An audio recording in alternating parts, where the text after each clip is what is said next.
Alrighty, everybody, welcome in map number 1 in our second of 4 best of 3s. We got a lot of good games for all of you today, and our first best of 3 series went the distance to a map number 3. We'll find out if that'll be the case here as we're getting into Tomb of Spider Queen. The map ban of Infernal Shrines was banned away by Team Dynouh. Battlefield of Eternity was banned away by Team Hasu. This will be Tomb of the Spider Queen. First pick given over to Team Dynouh as they won the coin flip, so Team Hasu will be choosing this map. We got a Twitch gamble for all of you. Go ahead and get your predictions in. If you want to blind gamble, if you want to wait until the draft is over, or if you want to wait a few minutes into the map, because we do keep this gamble going in the first few moments. I've come to notice that you're a tea person and not really a coffee person. I can't drink coffee. I love coffee. I stopped drinking it a long time ago, and my stomach now is like, nope. I bought an espresso machine recently from a garage sale. It's like a $700 espresso machine that my neighbor was getting rid of. And so I bought it off of her for like 40 bucks. Everything works perfectly fine except for the steaming wand, which my parents don't care for, so but I tried coffee again because I bought some espresso to try through that, and no, my stomach just doesn't do coffee, so tea, and tea. I miss it, though. God, like just the smell. First pick Malfurion. A lot of Malfurion priority. Someone said earlier today that, like, of the 9 games yesterday, of the 9 maps, Malfurion play was played, like, 7 times. Reckoning is at hand. We also have the Maiev and Chromie banned away. Johanna and Tracer will be target banned by Team Hasu. Hogger, Tyrael, right side. A lot of Tyrael since the changes came through for him, so interesting priority for that one. Mr. Bandit, you got tasty legs. The other thing about it is I cut a lot of caffeine out of my diet, so when I cut caffeine, I cut out coffee. I cut out most soda or pop, however you want to call it, so I can't drink any of that either, which is probably better. They said the best part of waking up is Folgers in your cup. No. The best part about waking up is watching my stream. Malfurion, Yrel, and Junkrat. You know that there's going to be a consideration for Team Dynouh to grab a Cho'Gall, obviously. We're in the mid-ban phase here. Realistically, though, this could be a Sergeant Hammer ban. With Malfurion, Junkrat, Yrel, there's a lot of really good control around the Sergeant Hammer. So unless Team Hasu plans to take the Hammer, they're going to go ahead and ban out Garrosh. I do think Team Hasu are going to look for the Hammer, though, because they did play it really well yesterday. The Tyrael with the Swift Retribution level 7 is extremely synergistic with the Hammer in her Hover Siege mode. That's picked up at level 7 as well. I wonder what Mal's win rate has been. Oh, they're going to ban out the Vala. Okay. It's so funny we saw 0 priority on Davala yesterday, and now we're seeing mega priority on Davala today. She's had 100% involvement in the draft. She was picked 3 times in the first best of 3 and now banned away. Empress, thank you so very much. Coffee scented candle for Bandit for Baha. I consider it, dude. I consider it. I love the smell of coffee. With every death comes honor. With honor, redemption. Lucio, Hanzo, Tyrael, Hogger, so they can flex this last pick into a mage. They could go the Hammer, as I was mentioning. Now, Malfurion and Junkrat do have a lot of really good poke on a Hammer, so maybe that's the consideration, like Team Hasu are like, maybe we don't want that. They have a lot of really good just artillery into us and displacement as well.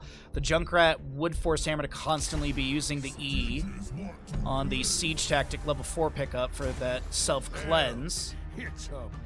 But it looks like Team Dynouh are just going to go for a very simple Stitches single target deletion combo. Hook into Gorge, Root, and Steel Trap, or whatever. Tychus sustained damage is pretty decent. Now, right side, Hogger, Tyrael, Lucio, Hanzo. Will they consider a Cassia to blind the Tychus? Will they consider a Medivh to answer the Stitches? What is the consideration here for Team Hasu at the end? Wait till they get alone. So the answer is aggression. The answer is assimilation shields and ravaging around. Well, either way, we got our Twitch prediction rolling out for all of you. Be sure to get your gambles in. You see, got 5 minutes to get them on in. And once again, thank you everyone for hanging out with me today. I really do appreciate it. It's been a blast, and we're going to have a great day of casting.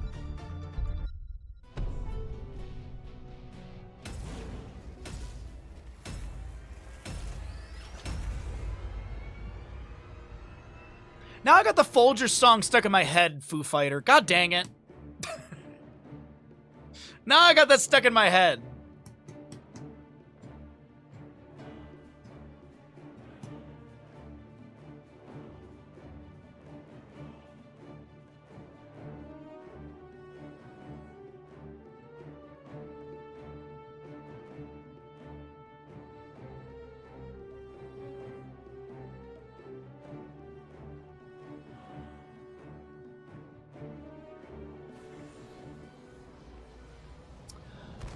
Right side of Tomb of the Spider Queen in our second best of 3 of the day. Our first map is going to be Team Hazu. You've got Gafflo on the Kerrigan, HasuObs to play the Hanzo, Yohanayaya will be on your Tyrael, Svamgrada to be playing the Hogger, and Hunter Urk on the Lucio in the house. Left side of the map is going to be Team Dynouh, Cure on your Tychus. You've got a Captain Rex Malfurion, Copen, Urel, Dynouh, Junkrat, and Bad Benny will be playing the Stitches. We'll talk about level 1s after our first little skirmish. You don't say, yes. Indeed I do say. I say a lot of words. Extra wound timers, quarterback for Tychus, Patchwork Creation, Emerald Dreams for Malfurion, and Dauntless Urel. Target practice for the Hanzo, Fury of the Swarm for Kerrigan, Justice for Tyrael, Accelerando on the Lucio, and Hogger will be on the Prowl. So we'll see how things unfold for our map number 1 in the series. We also have team comms for these games, so I will do my best to jump into comms for each team. I'll jump into one team's comms during each map. Sometimes, if the map goes on super long, then maybe we'll do double comms, but typically it's the leading team during the objective phase. But post-level 10 is where we'll be looking. Until then, it's rotations, gems, and maybe a little bit of poke here and there. Also, Hanzo already fully stacking one of his 5 target practice stacks.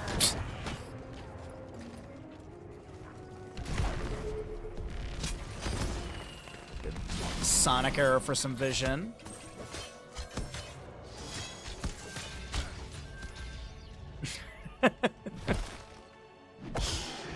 Copen's gonna get the gonna get the Siege Giants bottom lane. Sorry, I was just forget what's message. No invade onto this camp. Just the rotations continue. Level 4s will be picked up in a moment. I'm assuming Sharpened Blades for the Kerrigan. Explosive arrow for the Hanzo, typically. Give you a little extra wave clear. Hogger might just continue with his trait build. A lot of reciprocate value from Tyrael lately, but we'll see if Johan has a different play. Nope, it's going to be reciprocate at level 4. Lucio will go into off the wall, though. Hitting enemy here with Soundwave while Wall Ride is active sets the cooldown to 5 seconds. Concussion Mine did displace Johan the Tyrael, who's going to wiggle their way around. The hook is good. Hanzo steps up with some speed boosting from Lucio, grabs the dropped gems, but First Blood will be picked up by Team Dynouh. Master Assassin Tychus level 4 picks up their first stack off of that. Hand of Freedom from Urel, because it's a balanced and good talent that you should be able to use on yourself. Honest to God, I really feel like Hand of Freedom should not be self-castable for Urel. That is my one change. Saint Dev, wherever you are, because I know you love my Twitch channel, please make that change. Just Urel doesn't need it. She's got Divine Steed at 7. Kerrigan combo lands on a Copen, who activates the Hand of Freedom on themselves and is gonna be completely fine, because Hand of Freedom grants 30% movement speed and removes all slows and roots from the target. If Rhaegar can't use Purge on himself, Urel shouldn't be able to use Hand of Freedom. Anyways. A hook finds the Tyrael, a root underneath him as well. Tychus minigun active with the overkill. Urel Righteous Hammer onto Hazu, who's going to get the natural agility over the wall and back away safely. Yohanayaya will go down again. And Death Timer gets, I think, 2 seconds off the cooldown there. It's 10%. And I think the cooldowns, or the death timers, are like 20 seconds now. Yeah, about. It's 19 for Lucio right there. So, we'll see a quick double kill to Team Dynouh, who are starting to lead this map number 1. Team Dynouh had a really rough day yesterday, dropping every map they played. See if they can capitalize and get some points on the board. Now, as a reminder, for those that may not know everything there is to know about this tournament, which that's very okay, you can use exclamation bracket to get yourself over to Liquipedia in our downtime of this map. But also, this is the round-robin phase. Every team will play each other, and the team with the best score, the top 4 teams from the 6, will be advancing to the playoffs in the latter half of the month. So we have this weekend, and next is all round-robin, and then after that we get into playoffs. So 4 play days of round robin, 2 play days of the playoffs. The playoff, by the way, are going to be really long days for us. It's all best of 5s, and the grand finals is an unweighted best of 7. And an interesting thing, there's actually going to be the team that comes from the lower bracket, because it's double elimination. There's a loser's disadvantage, where the losing team from the lower bracket will not have a map ban in the best of 7 series. I think that's a really cool adjustment. I don't know why, like, I think that's just kind of cool. I just think it's neat. Webweavers have been pushing in, though, for the side of Team Dynouh. Looks like mid lane cleared away. Urel is trying to shove bottom, but Hogger doing a great job of deterring these Webweavers. Will not clear out the wave. They want to try and chase on to Copen, but Divine Steed. Oh, wait, Kerrigan just trades blows. Okay. Top lane, Wave got the most siege value, taking the fort down to 50% and getting the entire fort front gate and side walls. Captain Rex to Hearth out on the left side of your screen for full mana. CRL grabbing another camp in bottom lane, and Team Hasu, they got to try and find a fight here, otherwise they're going to be turned up for about a level, as the enemy will hit 10s. 3-0 in kills, 34 of 55 gems held by Team Dynouh. Team Hasu with 85 held, actually even more than that. They're going to turn in a big bundle of 42, and they're entering into double turn-in territory. See what they're able to do here with that, though. No, map ban means more chances for Alterac. Alterac was not banned away in this best of 3, by the way, so there's a chance for Alterac here. I don't think there was any Alterac yesterday. I don't recall, but 9 maps all kind of blur together. We've got your Gorge for Stitches as he found the Kerrigan. She's going to ravage onto the gate, but getting taken down in the end.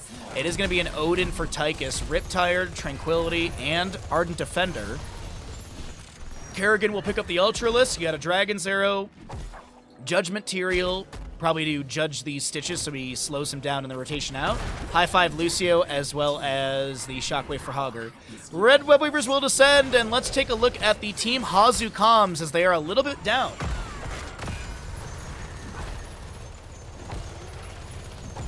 We really need to do some damage. I'll judge front, I think. Maybe Should we just Gorge again, right? Yeah. Yeah, like you can't. No, There's vision here, so no, look for. they saw me. We kill bottom maybe. I'll run there, yeah. I have shockwave. Like force his ult at least.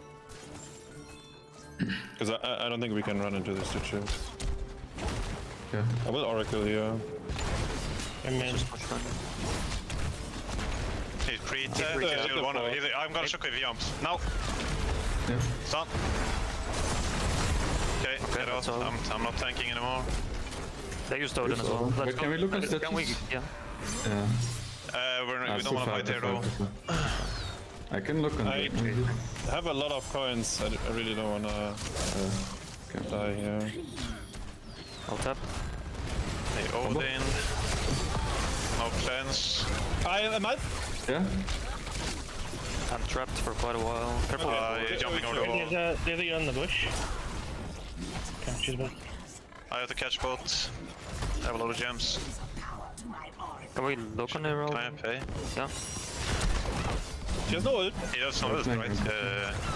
Kill it, please. I'm on the way, I can probably kill it. Okay. Look, my... That's all the gems. They will I not need look here. assistance.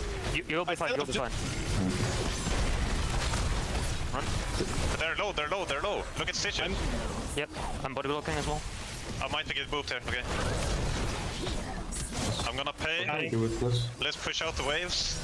Can you Kerrigan give me once? I'll deal with the waves. I'm almost stacked. I'll They have push Gorge. this one in then. I have no Gorge. I have the base. Exactly. We get this on Go, our back go as top, well. take mid. You back, I think. I'll Okay. get this.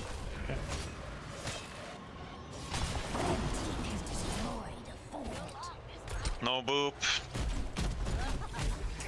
All right, man, we got to hear some good fighting comms. I was like, uh-oh, did I jump into comms again and curse the team? Are they going to be dropping members? But no, they find multiple kills. Hasu resets. They get another Web Weaver phase. And here comes the red Web Weavers again to the side of Team Hasu, who have pulled back the experience. They've got 13 talents here. You heard Gaff towards the end of a comm saying, I'm almost stacked, and they were talking about sharpened blades. Hasu, 1 stack away on his Stormbow. Let's take a look here really quickly and see who he needs to hit. Malfurion 1 time. 1 Q onto Malfurion for Hasu to get the extra 100 damage. Did go into Fleet of Foot at level 13. Does also have the Dragon Hungers. Now, I know Hasu is a quality player and would never take Flawless Technique, but a man can dream. Thank you, Nika. Appreciate that, bud. I mean, Stark literally rolled in, dropped a tier 3 sub, said, this team loses because they took the wrong W build, and then they proceeded to lose. Stark is, Hotrodamus. Like Necrodamus, you know, the guy with predictions and stuff. Anyways, we have a hook landing onto Tyrael with an immediate gorge. There will be a Dragon's Arrow fired. A root goes down, but Tyrael had the Eldruin Smite thrown out and is able to back away safely. Kerrigan heads to top lane. Hasu still trying to find that last Q onto Malfurion, who's hugging the wave. More Junkrat poke coming out from the high side. Dynouh trying to find those angles onto the wave. No boss has been taken. Bottom lane wave getting pushed up a little bit.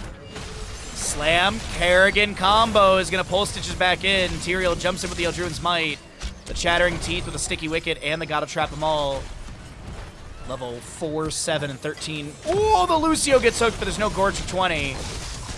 Little high five action from him as Yrel is going to be hugging the wall. There's going to be a Tranquility from Malfurion.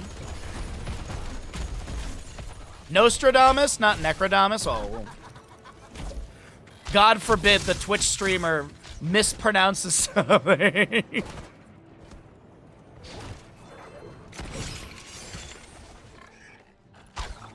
Look, I play D&D, okay? I got liches on the mind. Steel Trap will find the Tyrael. Concussion Mine blasts him back as well. I think Necrodamus might be an actual area in the D&D world. Maybe like Necrodranus. Sorry. Anyways, 16's here for both sides. We do have Tyrael going into the Heraldric Reforging. You've got your Kerrigan Unbridled Energy, Piercing Arrows for HasuObs. Up the frequency for your Lucio, as well as the Headbanger on the Hogger. We do have that Spread Volley for the Junkrat. Armor-piercing rounds with the Spray and Pray 13-16, Pulverized Stitches, Yezra's Gift, as well as the Templar's Verdict for Yrel, as a hook finds Lucio, sorry. But no pull, gets scammed. Wow, Hunter Orc. Just immediately, Bad Benny on the left side, looking for an angle. There is going to be Hogger pushing up bottom lane. But I don't think there's going to be a hook available to pull him in. Midfort getting a little bit low. Scatter goes off the wall. Still Hasu working on that last stack up against Malfurion. Top lane Web Weaver wave. Decently thick here. Odin's going to expire in a moment. No pull from the hook. Did go into Meat Hook at level 13. Tyrael Judgment onto Cure. Dragon's Arrow will not connect. Riptire does go out. Mostly onto the wave. Gets a little bit of damage onto the enemies. As a Shockwave from Hogger was going to be utilized right there. And he'll be able to spin to safety. Midfort. 1,000 or so HP. Gorge onto Tyrael. Doesn't have an Eldruin's Might thrown out. Gonna get rooted and booted. But Malfurion gets traded. And Hazu finishes out his stackage. Concussion Mine blasting Gaff around the hook. Will land onto Lucio. Does he have a high five to back away to an ally? Ardent Defender, Righteous Hammer. Huge damage onto Copen, who will fall in the end. Chrysalis activated by the Kerrigan as well. Pings onto Cure. They want to take down Tychus, but I don't think they'll find the damage needed. A hook looks for Hazu, but he sidesteps the incoming displacement.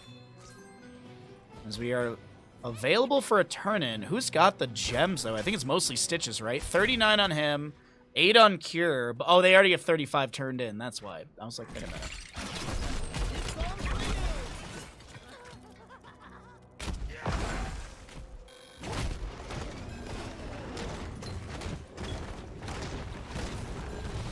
So Hogger grabs Siege Giants for bottom. Stitches working on this camp for mid lane. Kerrigan doing the same thing on the opposing side. Looks like Hazu will just float around the mid to top rotation. Just grab the soak safely. Don't want to get pulled out of position.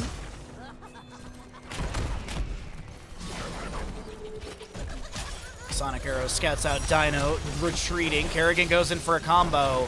A root from Malfurion to zone. Cleanse was used. I think Nature's Cure was activated. 45-second cooldown. Yo, what's up, Stealth? How you doing, bud? Welcome in. A lot of lovely people coming in the stream today. Thank you, everyone. Ads are trying to roll out. Let's snooze those. We have had quite a long game here as Gaff is going to get more clear in top lane. Already done with those Sharpened Blades level 4. 5 stacks on the Master Assassin for the Tychus. And the blue Webweavers will descend over to the side of Team Dynouh. Kerrigan clears out the wave. Top lane pushed up a little bit. Bottom lane being pushed up by Urel. Hogger already heading down there. Are they going to look to try and gank Urel? They do have... Shockwave misses. There's going to be Ardent Defender. Judgment from the Tyrael. Kerrigan combination will land. Dragon's Arrow is going to go right by them because they confirmed the kill a little too fast. Now Tyrael gorged, rooted. The fort will get taken down. Healing debuff coming out as well onto the Tyrael.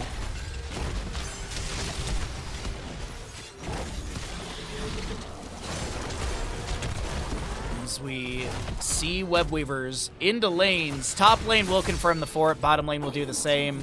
But there's still more fighting to be had. Push off with the Heavy Caster, level 13 for Lucio. Sets up the kill into Bad Benny. A lot of gems dropped. That's a lot lost from Bad Benny. That was, what, almost 40 gems, I think. And they just go down the drain. Yikes, dude. That's extremely rough to lose that many gems. That was basically... most of the... It was 4/6 of the turn-in, if you will. If you feel like reducing that fraction, by all means, go for it, chat. So, from an available turn-in to 17, the members of Team Dynouh are down for their Stitches for 25 seconds. Boss will be grabbed against them. Webweavers are on their way. I don't know what the anticipation with this was maybe like they gank the Hogger who clears bottom. But unfortunately, Hogger is not there.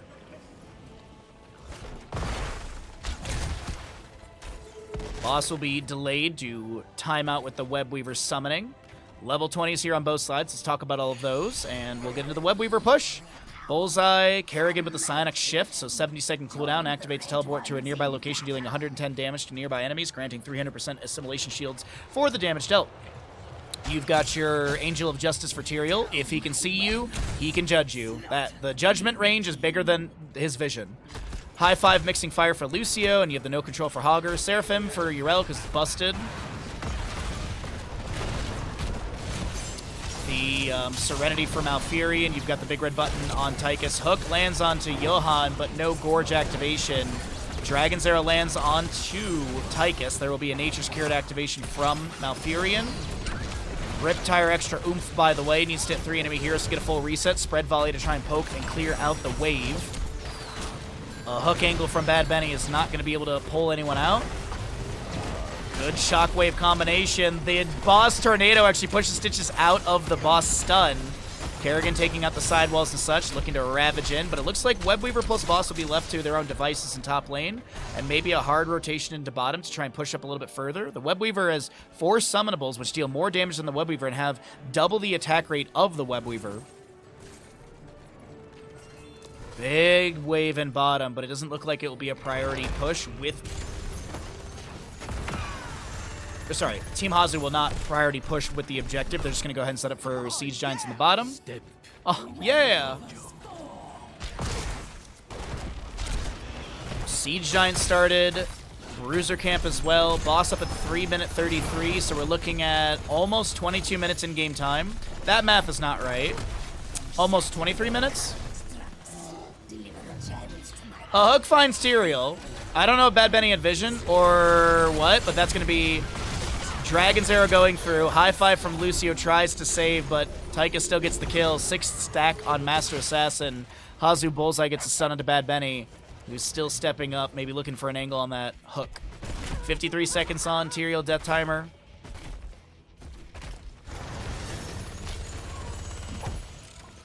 You know, I'm thinking about, like, I know Angel of Justice was the grab, so that way you can judge him, but it feels like Tyrael's the one getting hook gorged constantly. And I wonder if aspect of death. Nope, I'm blanking on the new level 20 for Tyrael. I gotta learn this. Let's learn together, chat. Aspect of Justice. I wonder if this would be doable. Because it's a 1.5 second, and I wonder if you'd be able to actually activate that, and then you have the movement speed buff, and then you're dealing damage. Interesting. Webweavers are available for Team Dynouh. Bad Benny's got the gems needed for the turn-in. Urel's pushing up top lane wave. What value can be achieved? Now, Tyrael will respawn. 1 second to go on that one.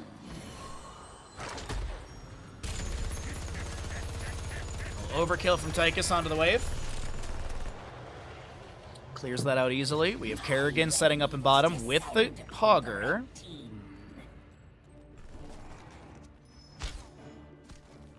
We know that there's shenanigans in here. Stitches steps out. Hogger's going to get some vision. Throws out a shockwave and finds the Junkrat. Gets gorged by Stitches. Tyrael goes in. Hungry Stitches level 20.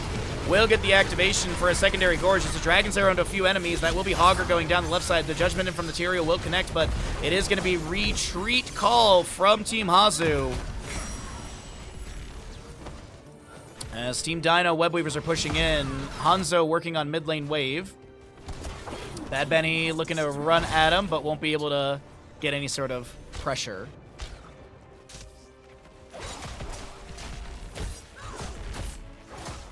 It doesn't say it gives you movement speed, or does it? It literally says gain the effects of Archangel's Wrath, and Archangel's Wrath has a movement speed on it.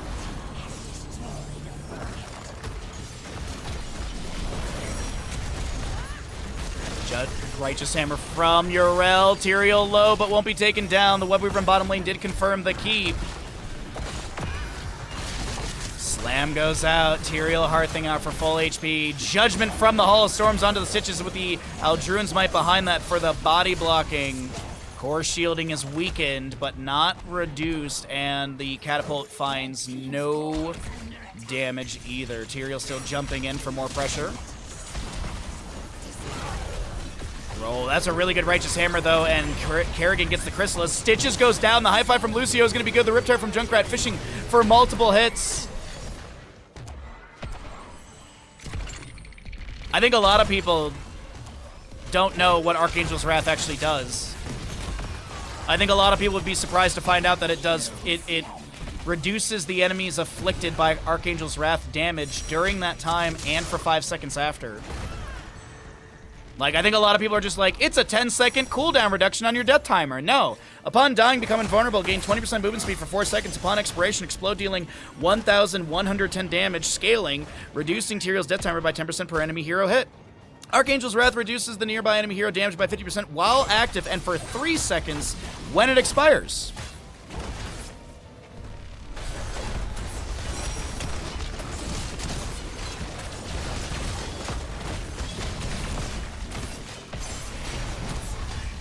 Alright, Siege Giants for bottom lane. Boss to be grabbed in top. 51 of 70 gems. I gotta snooze ads, hold on. Snooze. No ads for my chat. You get to eat your ads after the game, which might be very soon. Though it seems like boss was grabbed just to push things out, and now it's just waves being cleared, gems to be gathered. A bit of ways away from the 70 needed. Baha, you know we can't read. Well, that's not true. Twitch chat has selective reading. Twitch chat is selective in their reading. If I say a talent wrong, Twitch chat gets up my ass. When I point out that Twitch chat was wrong about something, absolute silence. Oh, we didn't know. Tee. The duality of Twitch chat.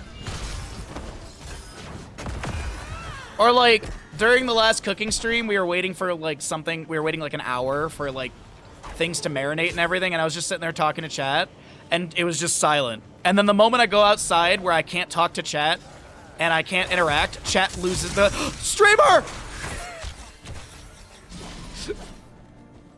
Like unironically, I love Twitch streaming. It's just there's so much silliness with it. There's so much high school, middle school level drama with it.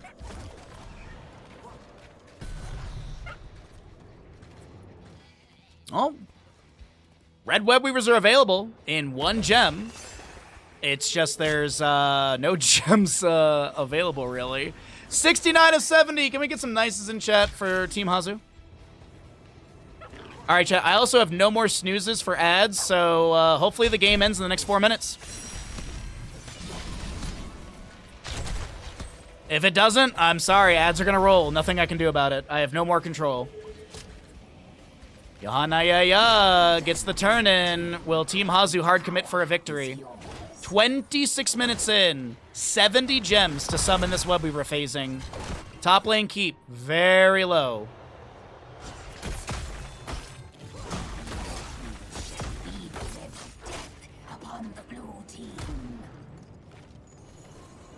Team Hasu trying to continue the motif of shutting down Team Dynouh. As we had that happen yesterday in our 2 best-of-3s with Team Dynouh. Team Hasu, though. Web Weaver's here. They tried to judgment onto the Urel. She popped the Seraphim. It's such a well-balanced and good talent that it's already off a cooldown because it's technically an 8-second cooldown since it's activated, or it has a 2-second duration, but the cooldown activates and starts immediately when you push the button. Maybe Seraphim should be like, I don't know, 30 seconds long? That'd be crazy. Or once again, don't let Urel self-cast it. So Web Weavers get nothing. Web Weavers push out the waves. That's it. No Chair-sama for us to worship, but what are you talking about? I turn off my camera when I walk away from the stream like 90% of the time. Now you're just making up reasons. Now you're just lying. Forget what? Bring them. Bring me their power. Kids these days. Well, this is a really tense map, number 1. 7 to 9 in kills. Stitches goes fishing with a hook. Tyrael Aldruin's Might thrown down on the ground. Stitches standing on top of it with a Gorge available. Oh yeah, Hunter Orc.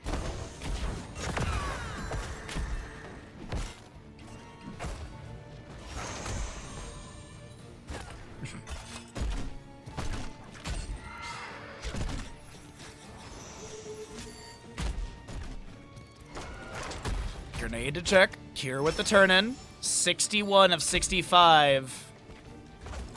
Boss is available in 30 seconds. Dude, what is going on? 28 minutes on Tomb. Scatter delays out Copen. Lucio, does he go in? Bullseye to interrupt again. Jesus Christ, Hasu, these scatters are insane. Wave in top lane, kind of pushing up. 60 of 65 gems. Turned in. Cure Bad Benny. Actually, Cure's got the gem turn in right now.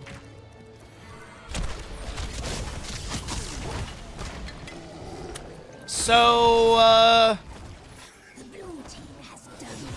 Blue Web Weavers will descend 29 minutes into the game. Yrel jumps in, activates her Seraphim, immediately charges up her Vindication because it's a duration. So, yeah, there's that.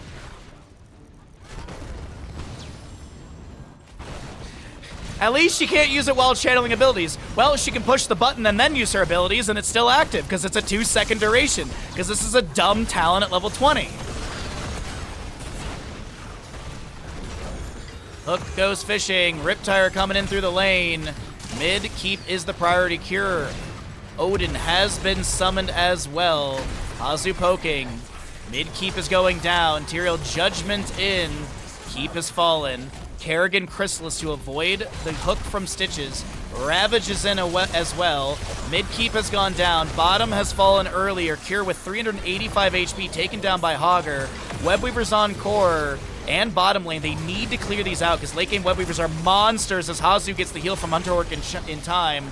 Needs to back away. Riptire goes fishing for Hazu as he hugs the high side. Natural agility into the core as the top keep also goes down. Judgment from the Tyrael going in. We have Hogger bouncing in as well. Staggering blow misses. Malfurion is the target. There's going to be healing debuff with Mixing Fire. Scatter into the corridor. Tyrael gets the kill. It's going to be Hazu clearing out the core still as Dynouh gets hit with a Mixing Fire. Bad Benny goes down as well. Currently have Dynouh versus Hunterorc in the 1v1. Tyrael jumps in. Concussion Mind blasts him to the side. Hazu with the Riptire. The sound wave from the wall ride, and that's going to be core at 61%.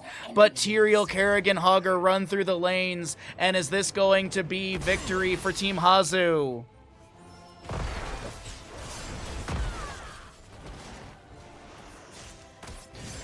Mixing Fire. High Five can now be cast on enemy heroes, dealing 444 damage and reducing all healing received by 50% for 3 seconds. Passively reduce the cost and cooldown of High Five by 30%.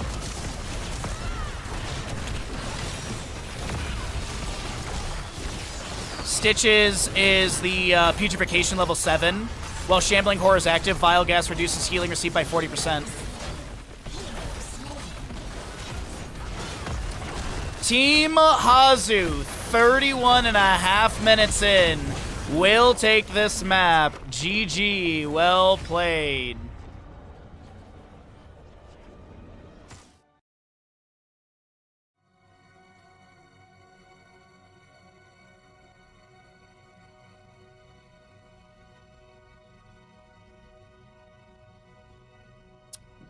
Yeah, Lucio's had that healing debuff for years at this point.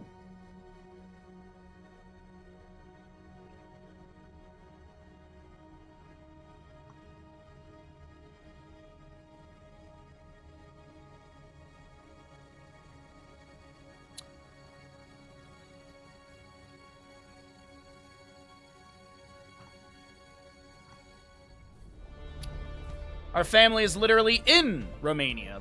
We go back there every so often to visit them. We're heading to Sky Temple. Yeah, our family lives in Cluj, the northwest region, the capital of Transylvania. Like Germany and more east is kind of sour. In Scandinavia, there's no salt in bread. And you just load it up with butter, man. You just slather it with butter and some salty meats. Ah! Dude, just even like the meat quality, like cold cuts like salami and stuff like that, it's so much better in Europe. God. This is the one thing that Europe gets absolutely right is food. God, I like, oh. Anyways, all right, let's get off the topic of food. Let's talk about Sky Temple. Let's get into it. We got ourselves a Twitch prediction going, and let's see what we have unfold. So, let's get you up on what happened, because we just had a 31-minute barn burner of a Tomb of the Spider Queen game, so the players took a few minutes to relax. I ran another block of ads just so we could get away from ads. There's no Meta Madness in this tournament if you're unaware. Mantis, thanks for the follow as well. We have a Maiev and Hammer band, Tracer and Johanna band away by Team HasuObs, as they do lead this best-of-3 series.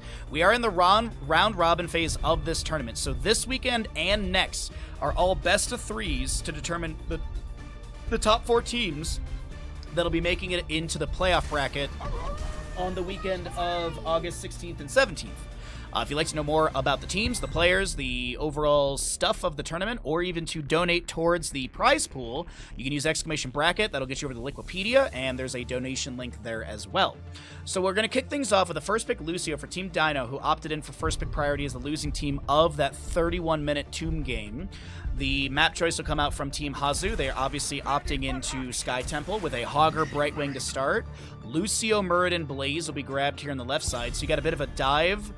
So you have a nice 1-2 punch, like Lucio push off with the slow, Heavycaster 13, Stormbolt from Muradin, Blaze Jet Propulsion to follow it up. So the brawl ability from the side of Team Dynouh is pretty good at the start. What is going to be our next ban? Will we see a Maiev ban? Unless Team Hasu goes for it, because Maiev on this map is really good. So is Sylvanas as well. You're going to have Regener in charge for the next series. Hey, best of luck, bud. Best of luck. We'll see you in the next series. Enjoy your dinner, whatever it may be. They call it frozen dairy dessert cones. Interesting, Foo Fighter.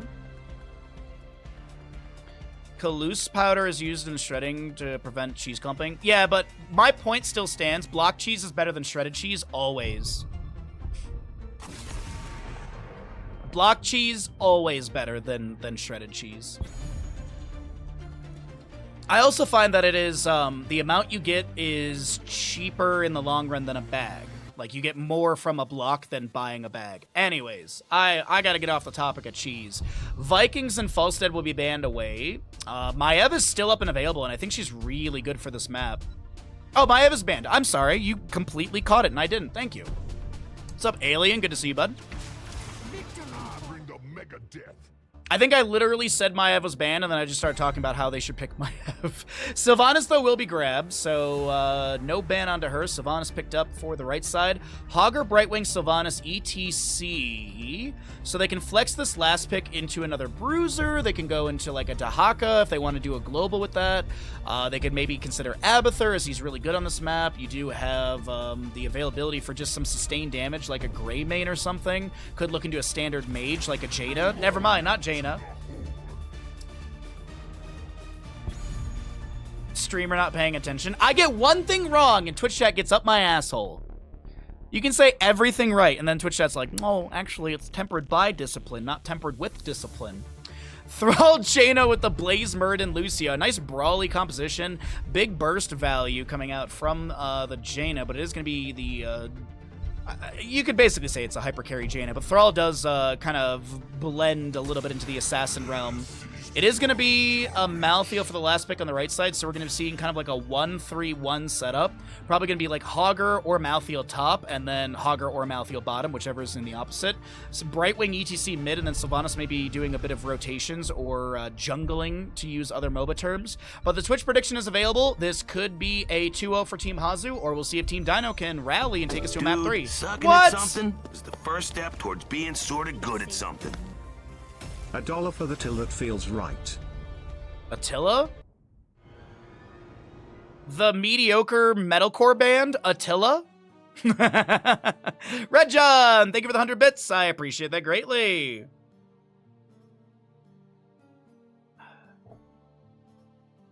You have to make some coffee. Actually, it's in fact Folgers. Ugh. God, Folgers is gross. Right side of the map is going to be Team Hasu. We've got Hunter Orc on your Brightwing. Svamgrada to be playing the Hogger. Johannaya on the ETC. Hasu, the captain, will be your Sylvanas, and Gaflo playing Malthael. Left side of the map, looking to take us to a map number 3 through through Sky Temple, sorry.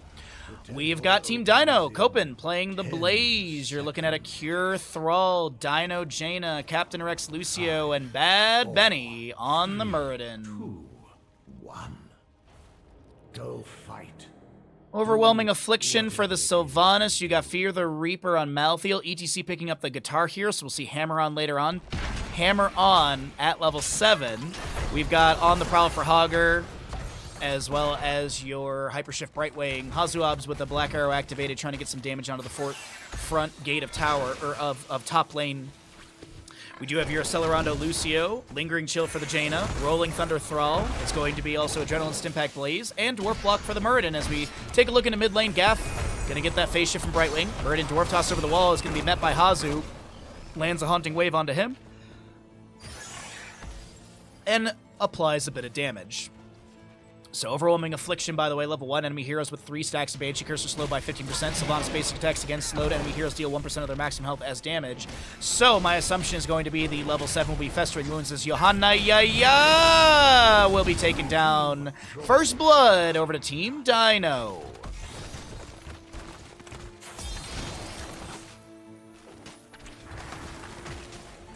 Not much for Mosh interrupts. Stormbolt, Sundering. You've got high fives from Lucio. You've got potential jet propulsion from Blaze if they time out the high five from Lucio. Post level 10 is just the Sundering. Ring of Frost is just a root, so that would just deal damage to ETC. So yeah, Stormbolts, Sundering, 2 interrupts. High five from Lucio is probably going to be the big counteractive value. But indeed. And like, if Lucio can high five the Blaze as he's going in for the jet propulsion, then maybe he can interrupt the Mosh, but yeah, it's a little bit of a difficult one on that one. Level 4s will be coming through for both teams here. It is going to be your unstable poison for Sylvanas to get faster clear. Now, there is the tactic of top lane pressure early game for this map. For those that may not know, you want to try and take down the fort front gate in top lane, so that way you prioritize the top objective. Top shots will go into top structure. Mid shots going into mid structures. Looks like we might have a small pause coming up here, so let's go ahead and jump out of the game for competitive integrity, as our Twitch gamble is still going. Looks like Svamkrata has a Discord issue, so we'll wait for that. Lucio can boop a Mosh. I don't think the range actually hits without the level 1 upgrade, though, right? Don't you need the level 1 questing talent? Because I think the baseline range is short of it. I think. Where's my Lucio in the game? Because I think, like... Where's ETC? Oh, I can't see the range of ETC Mosh Pit to compare it. Well, we'll find out soon. We're getting back into game.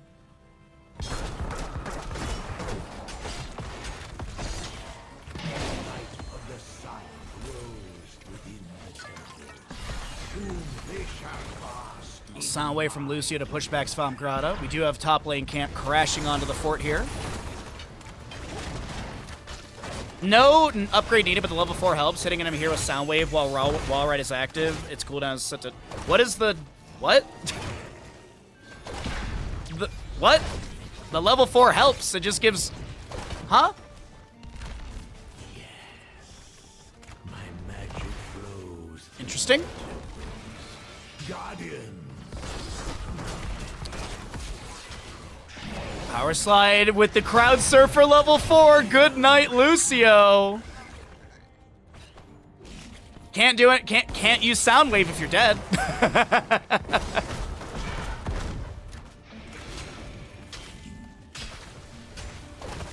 Well, either way, we got our top shots going to the top fort. Mid shots contested between Hunter Orc and Bad Benny. If opposing enemies are on the point, it neutralizes, or it will go into... Oh, great staggering blow from Swamp. Another kill picked up by Team Hasu as they've got both objectives firing in. Sylvanas looking to chase onto Copen. Oh, the quest on 4. I was like, what do you mean about off the wall? Yeah, the level 4 quest. I think I said level 1. My apologies. Level 1 quest is just the AoE for your heal and mana return. Big jet propulsion, but a soothing mist from Hunter Orc will be activated. Not a lot of money left on this Brightwing. Does have the magic spit at level 7 or level 4. Phase shift from Brightwing onto Maltheo for mid lane. Mid shots will finish out here. Sylvanas and Brightwing will hearth out for full. And we've got 10 talent tiers coming up soon. Bad Benny for the deepest flank. Let's go ahead and cycle through the other numbers. ETC taking a bit of damage. Power slide over that little pit. Stormbolt, jet propulsion. ETC's dead, right? He's just delaying out the inevitable.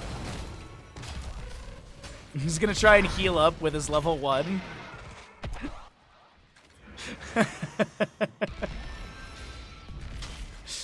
He actually sustains against Lucio in this.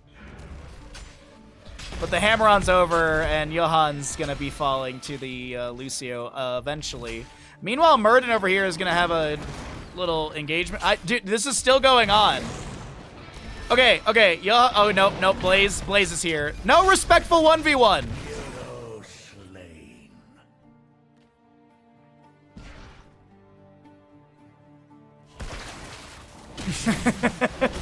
Players can't see observer chat, by the way. Only observers can see observer chat. So it's not like I'm flaming and players can see what I'm typing. 10 talent almost here on both sides. Gaff is getting low. The Fascia from Brightwing won't come through. And that will be Heroic on the left side with the high five bunker, Sundering, Water Elemental, and Muradin Avatar.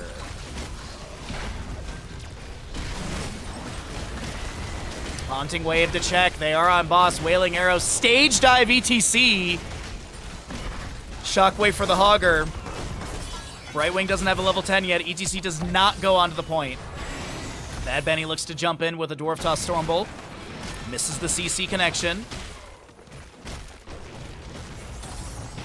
And ETC will not look to step up onto that camp. Meanwhile, speaking of camps, Hogger does have this Bruiser camp in top lane crashing up onto the fort. We have our objective phase coming through in a moment. Let's jump into Team Dynouh comms and hear how they're getting along, everybody. Okay. Yeah. Maybe it's under this. Can we look? Have to. No silence. You can kill yourself, I think. Yeah. Good job. Nice. Good trade. They use stage dive and Brightwings. Hey, they use shockwave as I think well. you can do hards. Yeah, I'm starting hard again. I need 2 more roots again. I'm trying to play it off mirrors. Brightwing no Z either, so if Matter comes spot, he doesn't have Z yet. I'm running bot. I'm running I. We good. You see ETC bottom should be fine to grab this. Can we play this or? Yeah, crazy? hard running. Yeah. I take over mid, Dynouh. You can go top. Don't let him maybe. Oh. Yes, no cleanse. I'm split from you guys. Careful. They can be fine. Looking like it. They are. Back there. Very good. Waiting. It's under in 15. No Spin in slide. it. Oh, I'm not there. I have to respect the No slider. bunker, no bunker. Yeah, I'm fan of We it. have big top push though. I can look here, maybe not. He is perma slowed. Yeah. I'm sprinting bottom. Yes, under. Cleansing. No cleanse, look. 1 second. Okay. Now. Don't know. He's stage diving out. Fast. 13, we get 13. No cleanse for the frog. Are we running it down, right? We're on Hogger. No. Candace. I'm getting hog. Yo, why are we not pulling? Hello? Because the hogger is stunning Hogger. the back He's line. shockwave. Fucking There full, dude. Let's go ahead and jump out of the comms while they have a nice little discussion between each other. We don't... I think the discussion might start spiraling there, so let's jump out of those comms and get back into it. As we did hear from Team Dynouh a little bit there, they got a couple kills, and unfortunately they're going to lose a little bit right there. They will lose their top lane fort as well. They do get the bottom lane boss. Malthiel's going to jump out here. Dynouh with the Water Elemental. Lucio here as well. It's a 2v2 with the Water Elemental helping out. ETC already used Stage Dive in the last engagement. Dynouh is almost going to take down Hunterrook, but here comes the Hogger bouncing in, and Dynouh gets taken down by Malthiel. Now Captain Rex speed boost out, but there's going to be an ETC power slide that misses. Boss up in 2 minutes, so at 11 minutes plus in-game time, so like 11 minute 5 seconds. Next objective, top and bottom of the map. Bottom shots will go into bottom fort. Top shots, well, we're going to top fort over here. So trading objectives. Map-wise, though, Team Hasu need to play aggressive. Stage dive in from ETC, power slide into a couple enemies. The shockwave is good, but the high five from Lucio mitigates some of that CC value. Pure does get taken down by Sylvanas. Last Rites has 1 stack. Bad Benny getting low. Blaze is still getting top shots, which did take down the structure, but losing more members. Bad Benny should get taken down here as Copen. Okay, Avatar gets activated. There's a Haunting Wave in from Sylvanas. Bunker comes down from Blaze as well. And now Bad Benny taken out by Malthiel. Damage over time. Jaina sprints down to bottom to steal away a Siege Giant camp. Bottom objective is still very healthy as the top almost takes down the mid lane fort. Blaze going to try and steal some shots over here, I do believe.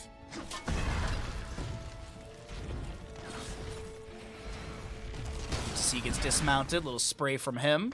Malthy working on a top lane camp. Augur grabbing Soak for mid for 16, but ETC is all by himself. He's got his crowd surfer so he can get away. Unfortunately, they will have to give this objective for the time being. And it is Team Hasu trailing structurally. We'll see if they can come back as they're about to get 16 for both sides. Thrall in the bush, looking for an angle for Sundering or something. Looks like objective phase will be given to the enemy. And Team Hasu, they can't be giving too much away here. They got to start playing a little more aggressive, but with 16s, they'll step up, take down mid lane fort. Bottom shots got the keep front gate and some damage onto the main structure. Big soothing miss from Brightwing. ETC pushed to the side by the Sundering. There's going to be a face shift from Brightwing that does connect in time. The shockwave from Hogger into the backline. Stage up from ETC is 2 feet to the right. As we do have Thrall, the one taken down. Bad Benny in a really rough spot. Activates Avatar. Johanna Yaya will not be falling just yet. Lucio helps out Bad Benny to back away, but now Malthiel chasing in. A lot of health bars on the blue side are low. Hogger has the damage needed to take down Big Bad Muradin. Jet Propulsion from Blaze allows him to back away as the Jaina Water Elemental is out, trying to get some sort of counter kill, but it ain't gonna happen. Boss by the way.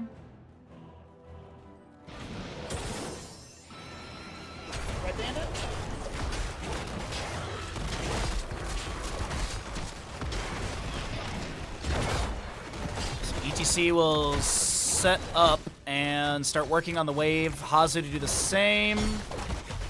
Still 10 seconds on Muradin, so there's definitely no invade onto this. And actually, Hogger gonna utilize his bounce. Oh no, he doesn't have one. He used it on the boss. But Hogger will go ahead and just clear out this camp on the left. Siege Giants plus boss. Fort in bottom lane already taken down. Next objective phase is bottom lane as well, so singular in the bottom. We'll see if Team Hasu can grab this and then get the major structure taken down. But right now, parity on the map. Technically, though, Team Dynouh do lead as they have gotten a little bit more siege over here. But let's focus back in onto bottom. This is the best 3. Yep, all round robin games this weekend and next. What the fuck is this boss doing? What the hell is this boss doing? What? I have never seen that in my life. What the what? ETC gets a face shift from Brightwing. The Soothing Mist comes through, but Brightwing will go down. A very confusing moment in the map as Team Hasu lose 2. Hogger tries to get some pressure onto Lucio. But yes, all maps this weekend and next are best of 3. The weekend of the 16th and 17th is best of 5s, and the grand finals an unweighted best of 7. Meaning no like upper bracket game 1 advantage or anything. Dynouh looking to cut them off at the pass. Stormbolt from Muradin. Beautiful Will of Forsaken from Hasu. As Svamgrada will be able to spin away. But this is going to be Blaze with shots on the bottom lane keep.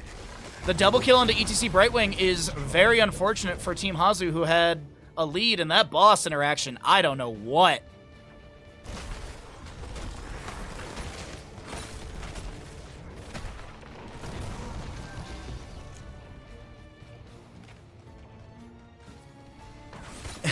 Tired of... I want to see the world, father! What does mid lane look like? 20 talent heroes here on both sides. We have got the bottom lane keep taken down, and structurally, the lead is here for Team Dynouh. They want to take us to a map number 3 and continue the max amount of games that we can see. Our first best of 3 went the distance. This is our second of 4 best of 3s, everybody, so we still have 2 more coming up. What's up, Kalamansi? Thank you for the clip.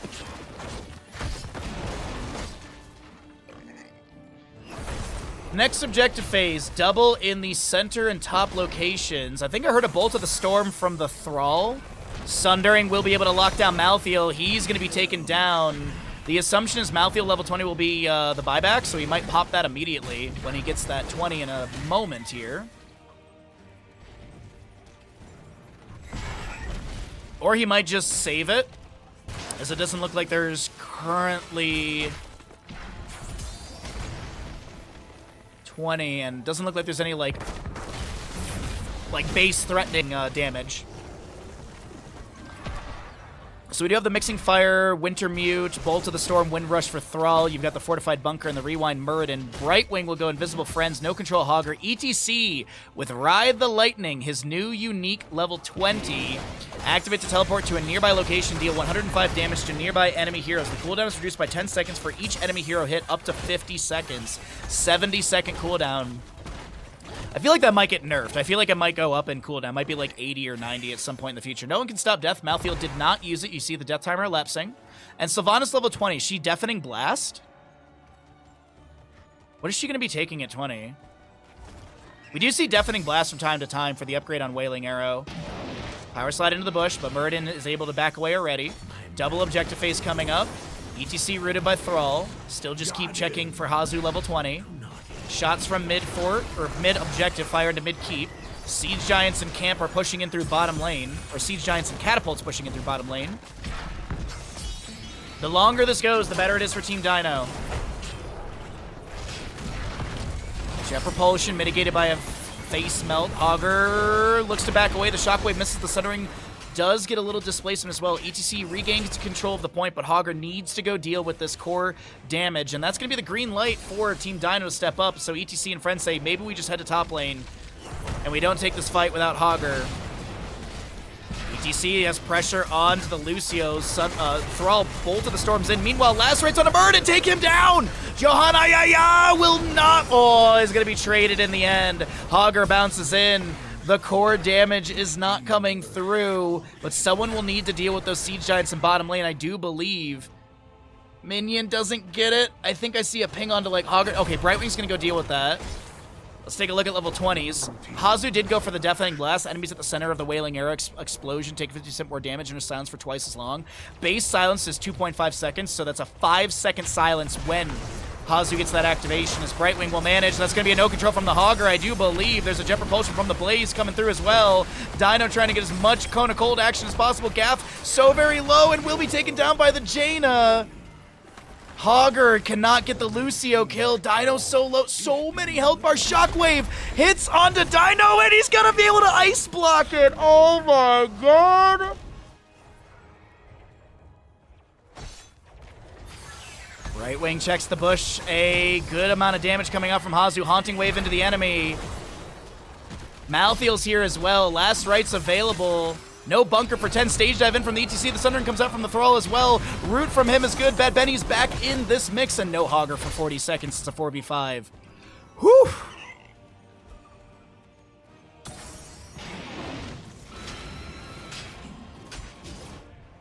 What a game. What a game, everybody. Boss is going to be grabbed by the side of Team Dynouh, and that is bottom lane exposed. Will they? They're aware of this. They're very aware of the boss potential, and you see the rotation coming in. Now, Malthael showing, ETC showing. Power Slide into the bush finds Blaze. They won't be able to get onto the boss point quick enough. Bolt of the Storm from ETC has to be used for him to be able to jump away. And now it's going to be your Siege Giants plus boss moving in through bottom lane. Malthael slowed. Bolt of the Storm. Root. Power Slide in from ETC. Wailing Arrow into the backline. Hogger trying to find some sort of damage here. It's going to be Lacerates onto somebody, but Lucio will not be taken down.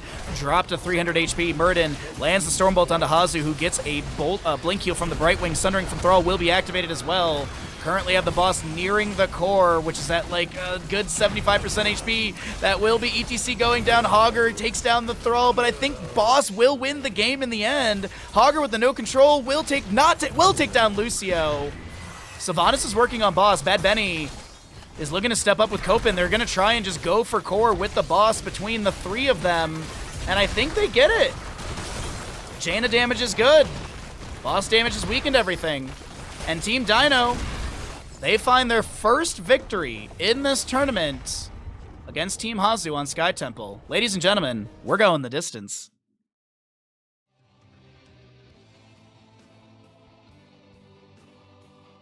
We're heading into a map 3. Holy jeez, what a great day of games. If you're enjoying the stream, be sure to subscribe. If you have a Prime Gaming, you can use that here. If you would like to start a Tier 1, that's much appreciated. If you're already subbed and you'd like to support the stream with gifted subs or up your tier of sub, every little bit helps us out a ton. So please do consider that if you have the availability. Every little bit sustains the streaming, casting, commentary, so your support keeps us casting and bringing you great games. So do consider it if you have the availability. Otherwise, we're going to run some ads. Get ready for Map 3 in this Best of 3 series. We're going to find out who will be victorious, Team Hasu or Team Dynouh. Okay, sorry. Took me a little bit longer to get my tea and everything, but we are here, ready to go. I missed a little bit of the start of the draft, but it's just a couple of the bands. Yo, what's up, Simon? Hi, Bahamut Game. I'm here for a few minutes. I want to say hi. I hope I didn't miss you, bud. Just one trick and get out of bronze. The other thing that I would say about rank is don't let it affect you at all. Rank doesn't matter in life. Rank in Heroes of Storm won't pay your bills. So don't let it affect you outside of the game. This game is inundated with trolls, with people who fail accounts so they can get a bronze to GM account they can sell to someone for $10. There's so many like awful people in Heroes of Storm ranked, and it's not just like the low levels. It's just more prominent at the low levels. There's still trolls even in Plat, Diamond, Master. There's still shit like that. So my whole big thing is like, enjoy the game, don't make rank the most important part. You can also sign up for Heroes Lounge NGS and get into amateur leagues. It's really fun to play with team. Yes. That is also a great way to play the game. Play with friends. Solo queuing in Heroes of Storm ranked is misery, no matter what level. And Kali, there's a little caveat with that, because you can't take things that you see in a tournament and be like, I'll just apply this to my Storm League, because these are like top 100 GM players, or just like it's master to GM for the vast majority of players on these teams. So there's already like a skill level above that. There's a certain level of knowledge that a lot of people don't have. When it comes to like actual execution, like on a macro side with your hands, and game knowledge of rotations, cooldown counting. When we literally listen to comms, you hear them saying like, okay, no ancestral, no iron skin, and so they're starting to do these cooldown counting. Not a lot of people do that. People don't do that in bronze. So like, you can't take things from this kind of tournament and apply it to your own Storm League. Because I used to do that with HGC. I watched every HGC game. I absorbed every bit of HGC knowledge that I could, and I would take that into my Storm League games, and people are like, no, why? No, we're not going to do that. So that's the other part, too, is like, it's not a one-to-one is the big thing. And that's the most difficult thing. I think Ucky is probably the best recommendation, which is join a team, play with some friends, grow as a team, and make, new friends, and check out the amateur leagues that exist. All right, let's get into it, everyone. I have missed so much of the draft. Dragonshire for map number 3 in this best of 3 series, and we have got Dragonshire. We got Lucio Maev Diablo banned away by Team Dynouh. We have the Johanna Tracer Abathur banned on the right side. We will be seeing Chromie, Brightwing, Dahaka, Genji, and Tyrael. So it's looking like a lot of mobility to get to the backline to harass onto Rhaegar and Lunara. Chromie Artillery is really strong as well. Tyrael can dive in with the Genji.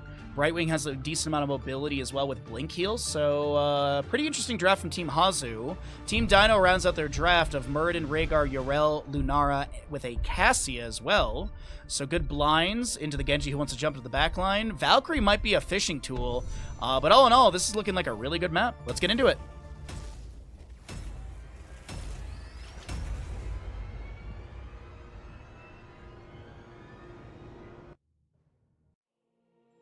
Yeah, Alien, yeah. The amount of people doing bronze to GMs for like the 30th time, it's not healthy for the community.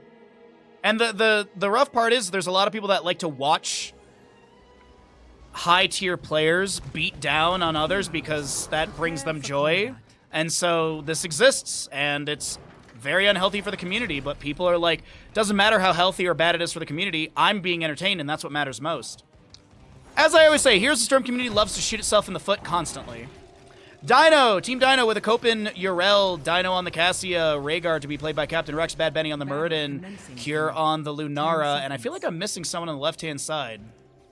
I'm not. Right side, we got Team Hasu with a Hasu Chromie, Hunter Orc on the Brightwing, Gafflo playing the Genji, Johanna Yaya is your Tyrael, and Svampgrada to play the Dahaka.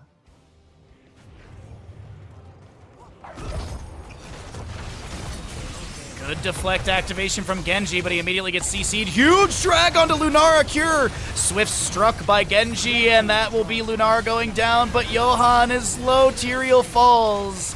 He's going to use the explosion to try and take down the Urel, and will be able to do so. A 2-for-1 as Dahaka fishes for a drag after activating some Essence. We do have some level 1s to talk about as we see our lanes being rotated into. Mr. Bandit, please stop licking your legs. I know you're bored, but we'll go for a walk after stream, okay? Hypershift Brightwing, Time Walker's Pursuit for the Chromie, Genji Agile Dismount, Justice for All Material, and the Enhanced Agility for the Dahaka. Opposing side, the Sentinel Wisp for Lunara, Dwarf Block Muradin, Charge Strikes Cassia, Feral Heart, and Dauntless. Back into mid lane, little back and forth. Take control of the shrines. There's better ways to go about education in Heroes of the Storm than... Because here's the thing. Most people that are doing Bronze to GM in Heroes of the Storm, they're not doing it for educational purposes. Pig did it best when it came to StarCraft 2, but it's kind of like comparing apples and oranges or Chinese food to, like, Italian food. Like, they're two different things. Because, like, StarCraft 2, what Pig did is literally, he was like, okay, I'm doing Bronze to GM, and I'm going to pull people from my community at the respective ranks, play against them, and educate. Now, that's a lot harder to do in Heroes of the Storm because it's StarCraft 2, you just need to find one person at that rank. In Heroes of the Storm, you need to find 9 people at that rank and then create content around that. But not a lot of Bronze to GM stuff nowadays is done in educational form. It's just done because people want to watch someone who's good beat down on other people's that are bad. So, I've got a very negative opinion about Bronze to GM, and I think that's okay. Chromie will hold the Moonshrine in the bottom. Urel has the Sunshrine in top. Avenging Wrath in. Polymorph immediately from Brightwing onto her. Magic Spit level 7 for the Brightwing. As the wave is being pressed into the fort front gate, it's getting tons of damage. Johan a little bit low. Tyrael jumps in again with the Eldruin Smite. Genji launching in as well, and Tyrael goes down. Gonna try and take down Captain Rex, but is unable to get that movement speed, or at least close the distance. As Dragon Knight's available in mid lane, and Bad Benny's gonna grab it. The flame cleanses all.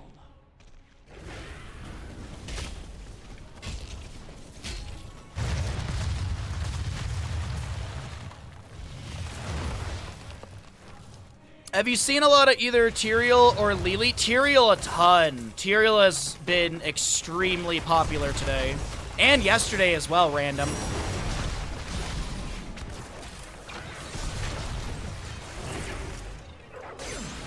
Alright. Dragon Knight for the mid lane. We will do comms this game, but I typically jump into comms post level 10 just because it's a little bit more exciting. And it looks like this is just going to be a pretty simple siege. Urel's going to soak top. You've got Dragon Knight pushing up mid. Some other enemies or allies are pushing into bottom lane, fort front gate.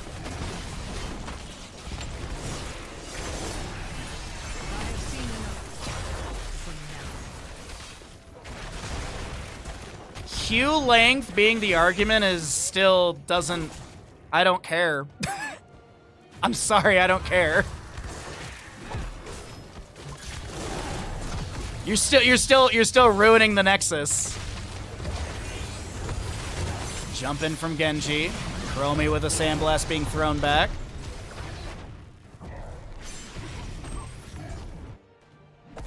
Urel is just going to be clearing out the top lane wave that crashes in.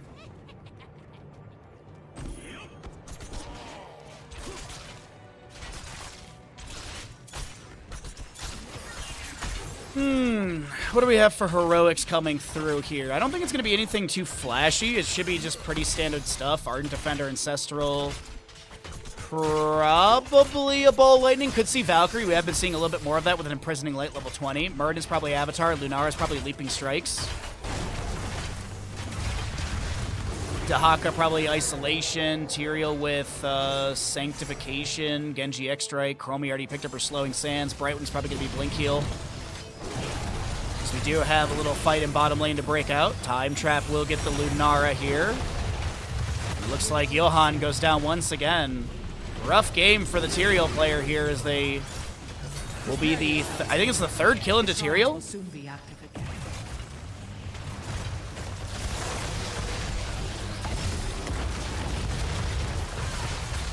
Stormbolt does land on the Genji.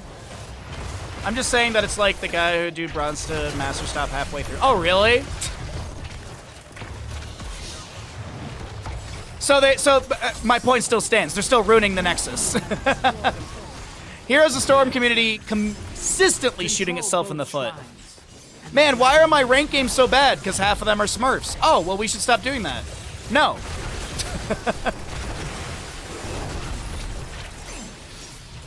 Oh, God. Dang. Kalamasi's clip is now 33 views. Nicely done.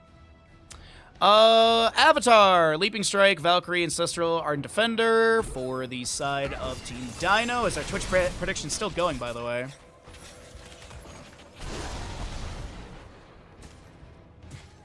I'm glad we're all on the same page about bronze to GM here. I'm glad you all are good humans. Or I guess bronze to gold. Gaff will back away on the right side. We do have Dahaka holding the Sun Shrine. Moon Shrine controlled by Bad Benny, so no potential Dragonite. We are getting into those 10s post-era. Let's listen to Team Hasu. I want to see how they're getting along, because they are kind of down in this series or this map. People.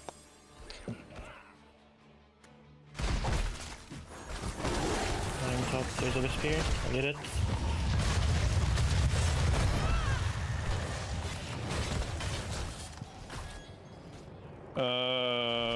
If you walk on point on top. Actually, Dragon will be just gone. Just don't die. You. We kind of have to let them have things. Merlin is showing though. No walk. No, but we actually can't. No walk. Not against looking when they have Dragon, but it's Lenara in it. I'm doing one top wave and then I can go in. Real stop. Man, look here. Yeah, sprinting top. They want They're all coming top. force, right? I think they're gonna force the fort with the rest. Just gonna dodge him.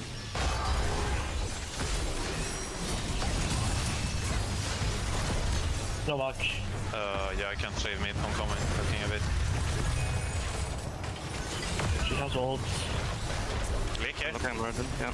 Yeah. Nice. Blue team destroyed a fort. We go kill the DK now? I can look here. I'm fast. What the fuck? Rega? In the sands. Sorry, I moved him. Oh, we can still kill this guy. Silence. That beast is not my Kase silence. blood in it. Hero slain. Okay. Either let me clear. Maybe play the easy. They're easy. Okay. Kind If of, we don't want to push, I or think we just push it. like we're all here. Just hit the buildings. Get the waves. Can we get this? Sword? No. We got to hear a little bit from Team Hasu. The energy is a little bit low, but it's like that locked-in energy where you heard Svamp was like ISO, drag. So definitely not high energy comms from these players, and I think just kind of focusing in and trying not to fall behind, as they did have a couple of those early game deaths on Tyrael, but finding a few of those kills there is humongous. I'm afraid of people who call shrines by their names. What? It's literally the Sun Shrine and the Moon Shrine. Why is that? Don't be afraid of me. Don't fear me. I'm not a scary man. All 150 pounds of me is not that scary. Camp over here being contested. Brush Talk in from Dahaka, Face Shift from Brightwing. We do have Tyrael blast to the side, leaping strikes from Cure. Slowing Sands come down to the ground. The Valkyrie will pull this Brightwing out of position. She'll get the Soothing Mist into a blink heal. Isolation will land on Murden, but Dahaka can't find any purchase of a kill. Make use of it.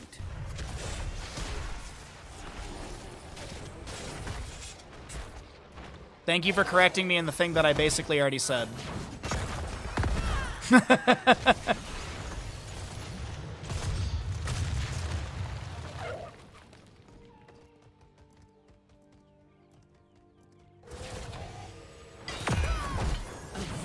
my husband. Earn his power and destroy your enemies. Alright, so we've got Yrel, Dahaka up in top lane. Dahaka feeding Frenzy, fully stacked. Fishes for the drag on a Cope, and it doesn't land it. That was really close.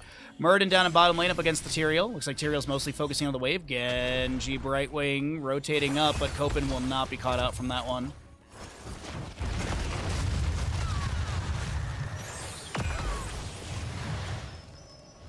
Still no 16 on the left side. Waiting for that one.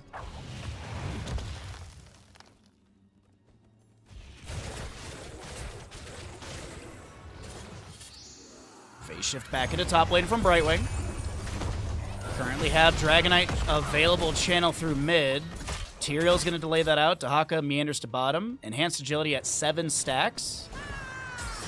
Yrel trying to pressure onto Brightwing. She'll get the blink heal to top. Tyrael has the Druin's Might thrown down on the ground. He did go into the Holy Ground, didn't he? Yeah. Purple one is Holy Ground.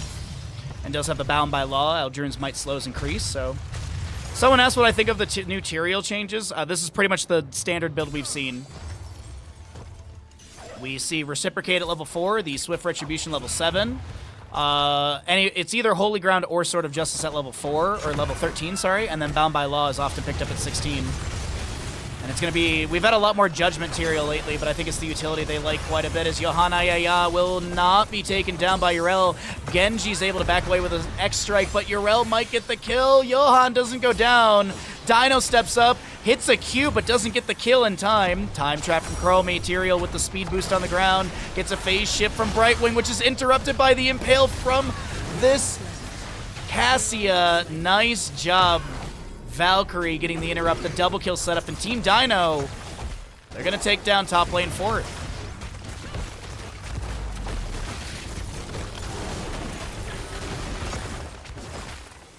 Blue team has destroyed a fort.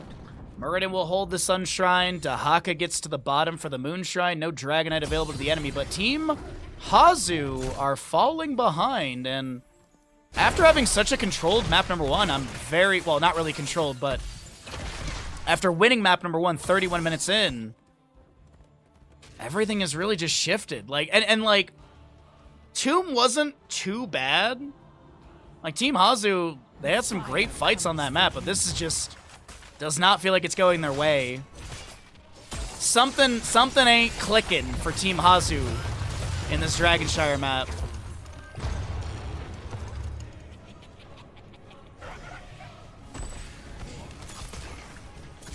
Well, Dragonite's been grabbed. Wiggles around. Siege Giants will be cleared away. Flame Breath onto the wave. Yrel looking to jump in here. Scouted by Chromie. Time Walker's Pursuit. Dahaka still soaking top. And Horror Anomaly was the level 4 pickup for your Chromie as the Valkyrie comes out once again fishing for somebody, but no one pulled out of position. More poke from Hasu as this Dragonite slowly approaches the keep through bottom.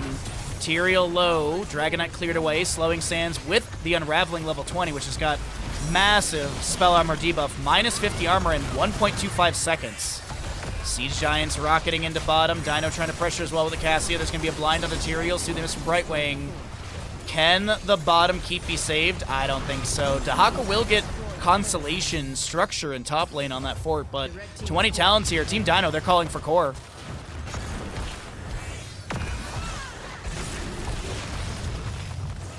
Will they be able to get it? Stormbolt lands onto Genji, and the rewind was activated as well. Double Stormbolt lockdown.